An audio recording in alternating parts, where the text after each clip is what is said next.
नमस्कार दोस्तों। स्वागत है आपका नरेंद्र सिंह सोमवंशी कौटिल्य एकेडमी में।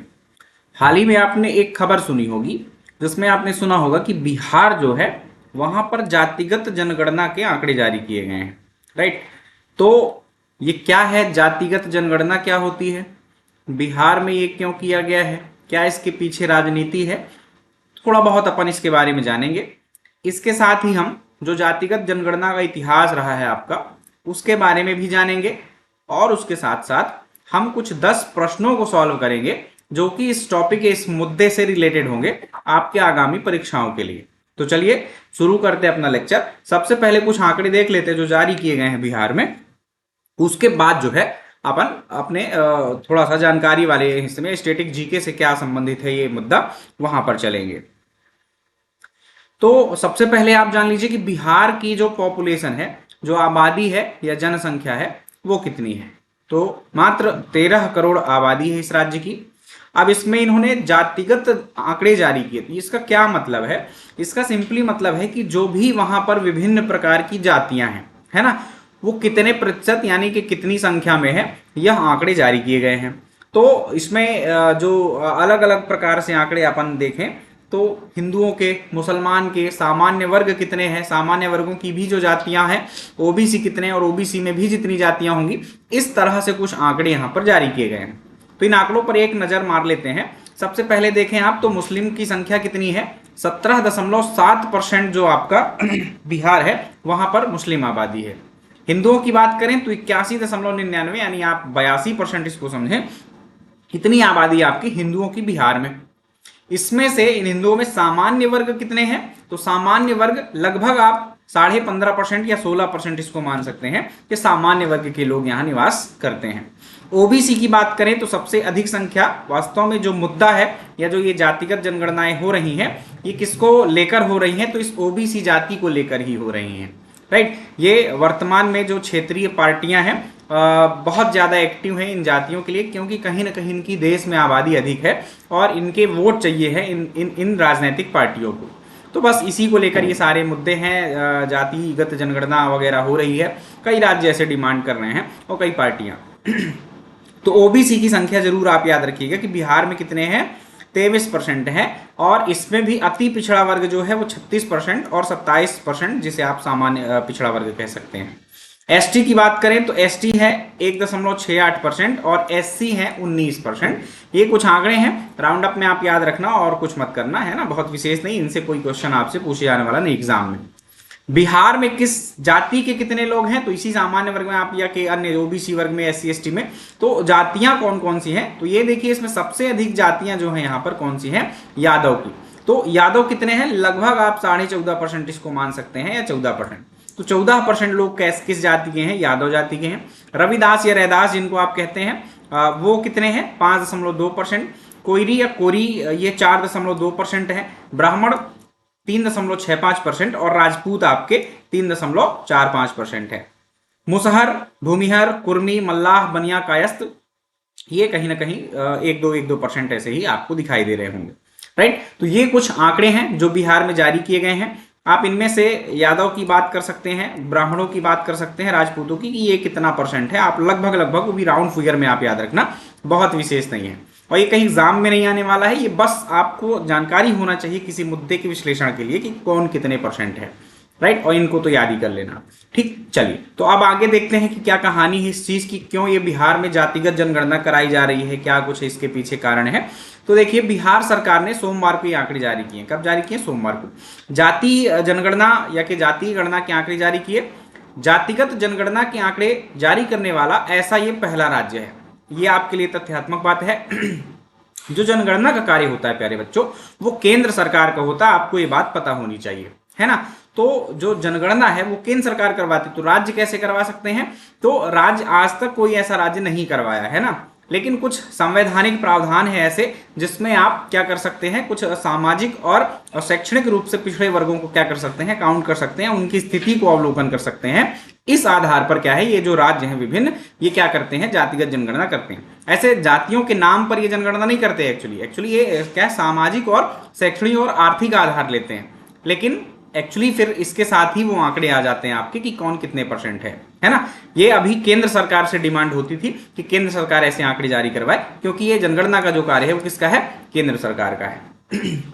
तो इसके पहले क्या इतिहास रहा आप ये जानना चाहें तो देखिए, हमारे देश में 1872 ईस्वी से क्या हो रहा है, आपका जनगणना के आंकड़े जारी किए जा रहे हैं। 1872 की जनगणना जो थी वो आंशिक थी, अंग्रेजों को उतना पूरे देश पर अधिकार नहीं था, लेकिन आगे चल के बहुत सारे जो क्षेत्र थे वो अंग्रेजों के अधीन हुए और उन्होंने पूरे भारत के लिए क्या जारी किए, जनगणना के आंकड़े जारी किए। और वो आंकड़े कब से स्टार्ट हुए, तो 1881 से, मतलब पहली पूर्ण जनगणना कब हुई, 1881 में।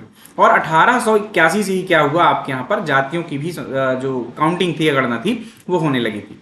अंतिम बार यह जनगणना कब की गई, तो 1931 में। एक्चुअली अंतिम बार ये गणना की गई ऐसा गलत शब्द है, अंतिम बार ये आंकड़े जारी की गई ये सही शब्द है।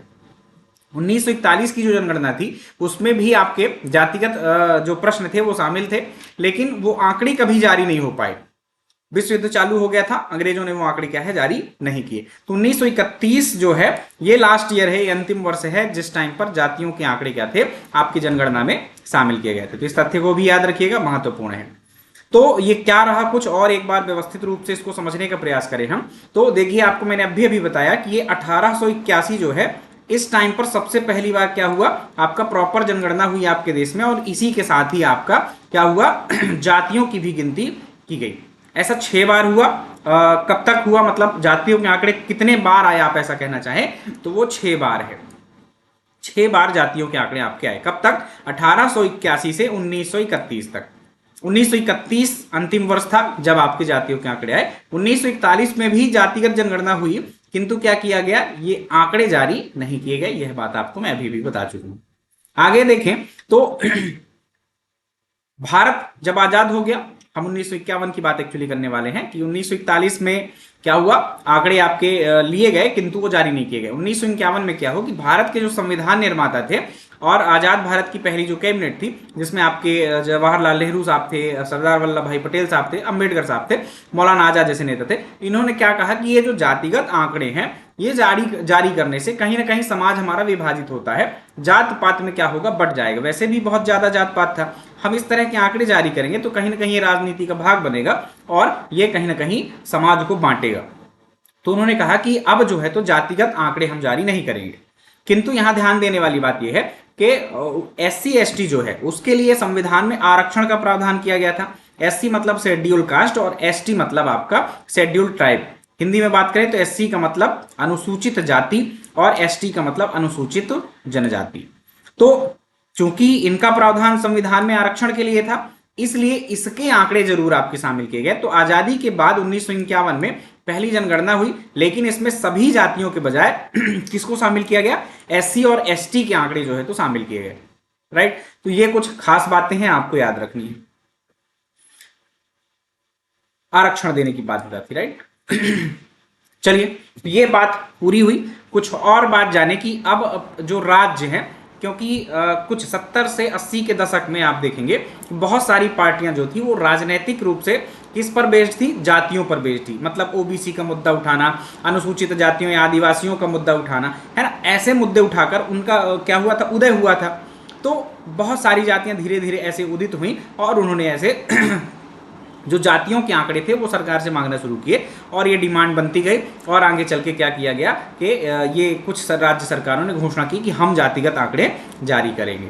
राइट, कुछ और प्रयास बात करें कि बिहार ने तो ये कर ही दिया है ना, आंकड़े ही जारी कर दिए। कुछ और राज्य हैं जिन्होंने ऐसे प्रयास किए थे, तो उसमें पहला नाम आप कर्नाटक का याद रखें कि कर्नाटक के जो तत्कालीन मुख्यमंत्री सिद्धारमैया थे, उन्होंने 2014-15 में जाति आधारित जनगणना कराने का फैसला किया था, है ना। इसे असंवैधानिक बताया गया। तो इन्होंने क्या मतलब, जनगणना कराने का काम किसका है, केंद्र सरकार का है, तो ये राज्य नहीं करा सकती ऐसी जनगणना। राइट, तो इन्होंने इसका नाम क्या कर दिया, देखो, सामाजिक एवं आर्थिक सर्वे। इसका इनको अलाउ है। राइट, इसके लिए क्या है, अलाउ है इनको। तो इन्होंने ये सामाजिक एवं आर्थिक सर्वे इसका नाम करके 150 करोड़ में क्या किया, ये आपका सर्वे करवाया। इसके लिए जो बनी समिति थी, कंठराज समिति, इन्होंने सरकार को रिपोर्ट सौंपी, लेकिन वो रिपोर्ट कभी जारी की ही नहीं गई। राइट, मतलब आंकड़े नहीं आए आपके। राइट तो ये कुछ बात है। फिर आगे चल के उड़ीसा की बात करें तो अभी 1 मई 1923 को क्या किया, उड़ीसा ने 208 पिछड़ी जातियों के लोगों की सामाजिक एवं शैक्षणिक स्थिति को जानने के लिए एक सर्वे शुरू किया है हाल ही में अब ये रिपोर्ट जो है तो आने वाली है, या कि अभी तो नहीं आई है, अब कब आ जाए इसका भरोसा नहीं है, या कि नहीं आए क्या पता, है ना, ऐसा भी हो सकता है। तो ये कर्नाटक और उड़ीसा राज्यों के नाम आप इस मामले में याद रख सकते हैं। और तीसरा नाम अब आपका बिहार हो ही गया है, जो इस तरह की जातिगत राजनीति कर रहे हैं। आगे बढ़े प्यारे बच्चों। तो जातीय जनगणना की मांग पर थोड़ा सा डिबेट करें यदि अपन, तो ये कब से शुरू हुआ, आप 70 से 80 के दशक में जाइए, राइट। ये शुरुआत कब से, जब बसपा वगैरह पार्टी, काशीराम जैसे नेता थे, उस टाइम की बात है। तो 80 के दशक में जातियों पर आधारित कई क्षेत्रीय पार्टियों का क्या हुआ, उदय हुआ। इन पार्टियों ने सरकारी शिक्षण संस्थानों और नौकरियों में आरक्षण दिए जाने को लेकर अभियान चलाया, राइट। जो जातियां अधिक हैं उनका आरक्षण क्या है, ज्यादा किया जाए, ऐसा डिमांड थी उनकी। इसी दौरान जातियों की संख्या के आधार पर आरक्षण की मांग सबसे पहले यूपी में बसपा नेता काशीराम ने की, राइट। बसपा के जो आपके फाउंडर है, ऐसा कह दीजिए, ये काशीराम थे, तो इन्होंने मांग की। भारत सरकार ने 1979 यानी कि 1979 में सामाजिक और शैक्षणिक रूप से पिछड़ी जातियों को आरक्षण देने के मसले पर आपके मंडल कमीशन का क्या किया, गठन किया। तो बीपी मंडल इसके अध्यक्ष थे। मंडल आयोग या मंडल कमीशन, इसका गठन किया गया 1917। बहुत इंपॉर्टेंट है, ये याद रखना। वर्तमान में मुद्दा है ही, किसी भी एग्जाम में ऐसा प्रश्न पूछा सकता है कि मंडल कमीशन जो है तो कब गठित किया गया, 1979 में किया गया था। मंडल आयोग ने ओबीसी को आरक्षण देने की मतलब सिफारिश की। ओबीसी को जो आरक्षण मिला है, आप देख रहे हैं विभिन्न क्षेत्रों में, तो ये मंडल कमीशन के उस पर ही था। बाकी पहले आरक्षण किसको था, अनुसूचित जाति और अनुसूचित जनजाति के लोगों को ही आरक्षण प्राप्त था, ओबीसी को नहीं। तो ये मंडल साहब ही थे जिन्होंने ये ओबीसी को आरक्षण की सिफारिश की। और वर्तमान में आप देख रहे हैं कि भारी मात्रा में पार्टियां हैं जो ओबीसी को लेकर राजनीति कर रही हैं और उनके आरक्षण की बात कर रही हैं। इस सिफारिश को 1990 में उस वक्त के प्रधानमंत्री विश्वनाथ प्रताप सिंह ने क्या किया, इसको लागू कर दिया। ये डेट भी याद रखना कि इनकी सिफारिश क्या है, कब लागू की गई, 1990 में। और सामान्य श्रेणी के छात्रों ने उस टाइम पे बहुत सारा आंदोलन भी किया था। तो ये कुछ राजनीतिक बातें हैं, मतलब इस तरह से पार्टियां जो है ये मांग कर रही थी। लालू प्रसाद यादव का नाम आप जानते होंगे और मुलायम सिंह यादव का नाम, है ना, ये इनकी डेथ हो चुकी है मुलायम सिंह यादव की कुछ समय पहले। लालू प्रसाद यादव अभी भी जिंदा है। तो 2010 में लालू प्रसाद यादव, मुलायम सिंह ने, ओबीसी नेताओं ने, ऐसे ओबीसी नेताओं ने मनमोहन सिंह की सरकार थी उस टाइम पर, जातिगत जनगणना कराने का दबाव बनाया। तो आपके जो मनमोहन सरकार थी या कांग्रेस की दूसरी जो सरकार बनी थी, उन्होंने 2011 में ऐसा कुछ सामाजिक आर्थिक जाति जनगणना कराने का क्या किया, प्रयास किया।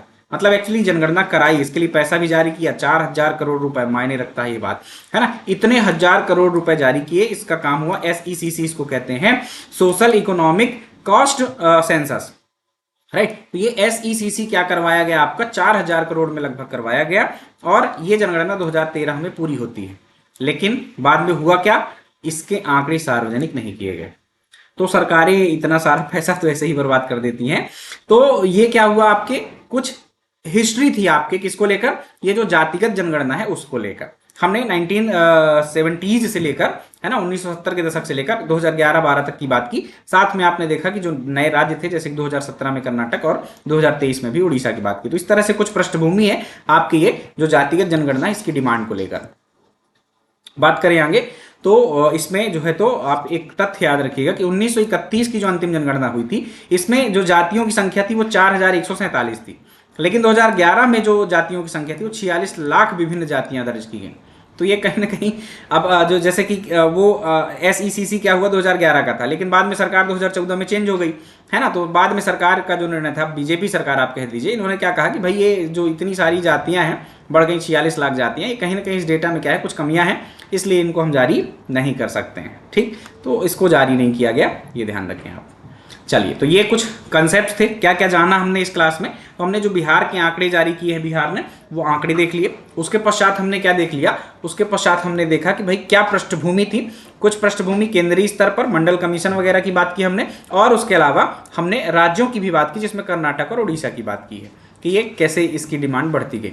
अब हम प्रश्नों को देख लेते हैं आपके एग्जाम के लिए जो इंपॉर्टेंट है।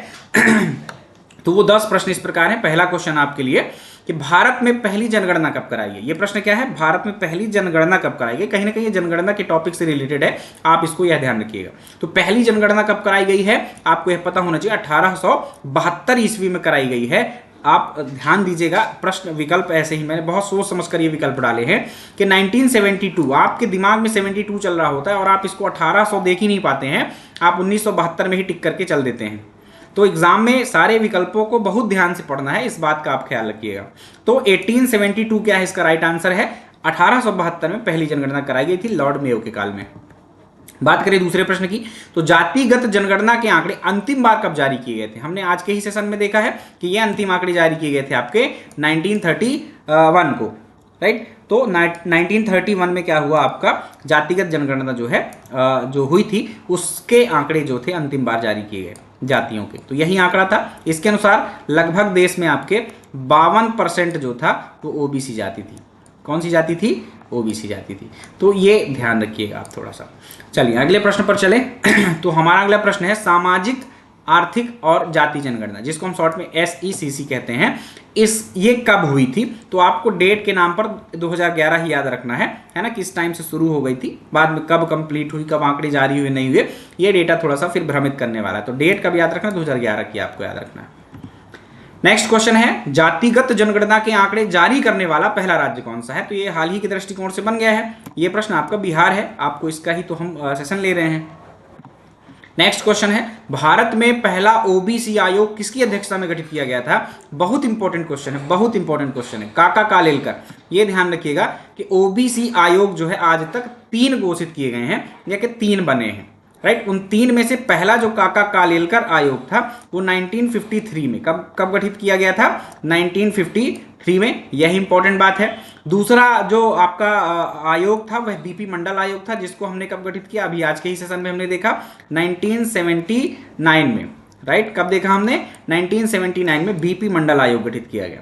और तीसरा जो ओबीसी को लेकर आयोग गठित किया गया है वो जी रोहिणी की अध्यक्षता में गठित किया गया है, जिसने अपनी रिपोर्ट भी हाल ही में कुछ समय पहले सौंपी है। और ये गठित कब किया गया है, इसकी डेट जरूर याद रखना आप लोग, 2017, राइट। 2017 में ये बनाया गया था जी रोहिणी आयोग। तो ये तीनों आप जो ओबीसी आयोग है याद रखना, ये बहुत इंपॉर्टेंट क्वेश्चन है, बहुत इंपॉर्टेंट। तीनों आयोग और डेट के साथ याद रखना, जिसमें सबसे इंपॉर्टेंट बीपी मंडल आयोग। नेक्स्ट क्वेश्चन की बात करें तो हाल ही में आरक्षण के असमान वितरण के अध्ययन के लिए बने आयोग ने अपनी रिपोर्ट सौंपी है, इसके अध्यक्ष कौन है। तो ये आपके जी रोहिणी है इसका सही आंसर। ये अभी मतलब वही आरक्षण की जो डिमांड चल रही है तो उसमें थोड़ा सा क्या है, आंकड़े जारी किए गए कि ओबीसी कितने हैं, सामान्य वर्ग के कितने हैं। तो असमान वितरण का मतलब यही है कि जो अलग अलग जातियां हैं वो उनके आंकड़े आप दीजिए, तो उसके हिसाब से हम क्या करें, आरक्षण दें। ओबीसी के आंकड़े होंगे, है ना। ये ध्यान रखिएगा। आगे बात करें, 7वां क्वेश्चन है 1931 में जारी जातिगत आंकड़ों के अनुसार देश में कितने प्रतिशत ओबीसी थे। तो ये इंपॉर्टेंट बात है। जैसे कि बीपी मंडल आयोग बना था 1979 में, राइट। तो उसने ओबीसी को लेकर सिफारिश की। तो क्यों सिफारिश की ऐसा, क्योंकि उन्होंने इस आंकड़े को उठाया था 1931 के आंकड़ों को क्या किया था, उठाया था उन्होंने, इस पर बेस्ड अपना रिसर्च किया और अपने अन्वेषण किया और उन्होंने बताया कि ये 52% ओबीसी जाती हैं, इसलिए इनको आरक्षण देना चाहिए, राइट। तो ये ध्यान रखिएगा कि 1931 में कितने परसेंट ओबीसी के लोग थे, तो 52%। देश में पहली बार जनगणना में जातियों को कब गिना गया। तो देश में पहली जनगणना कब हुई थी आपको पता है, 1872 में, 1872 में। और इस जनगणना में जातियों को शामिल नहीं किया गया था। आपने पीछे यदि लेक्चर देखा तो आपको इजीली आंसर बन जाना चाहिए। 1881 में ऐसा पहला प्रयास किया गया। 1881 से लेकर 1941 तक क्या हुआ, जातिगत आंकड़े एकत्र किए गए, जिसमें से आपका 31 तक के जारी किए गए। 1881 से 1831 तक के आंकड़े जारी किए गए और 1941 यानी 1941 के आंकड़े जारी नहीं किए गए, यह ध्यान रखिएगा। तो 6 बार आपके पास आंकड़े आ चुके हैं जातियों के। नेक्स्ट क्वेश्चन, जातिगत जनगणना का संवैधानिक आधार क्या है। तो जातिगत जो जनगणना ये हो रही है या सरकार, केंद्र सरकार से लोग मांग कर रहे हैं कि ऐसा करवाइए, तो इसका क्या आधार है। तो आपका भाग 16 है, उसमें कुछ विशेष वर्गों के आरक्षण की बात कही गई है। उसमें आता है अनुच्छेद 340। तो यह अनुच्छेद 340 के आधार पर जो है तो आपके जातिगत जनगणना की मांग की जाती है, या कि जो जातिगत जनगणना करवाएगी केंद्र सरकार का भी करवाना होगा उसको, तो अनुच्छेद 340 के अनुसार कराएगी। उसमें अन्य पिछड़े वर्गों के लिए आयोग के गठन की भी बात कही गई है। तो इस बात को आप ध्यान में रखिएगा। चलिए अगला क्वेश्चन है, बीपी कमीशन की रिपोर्ट कब लागू की गई। तो बीपी जो मंडल आयोग था उसकी रिपोर्ट कब जारी की गई, ऐसा प्रश्न आपसे पूछा जा रहा है। तो आपको पता होना चाहिए कि वो गठित कब हुआ था, 1979 में। लेकिन ये जो आपका आयोग की रिपोर्ट कब मान्य की गई, तो 1991, राइट, ऐसा कह सकते हैं आप कि 1991, ठीक है।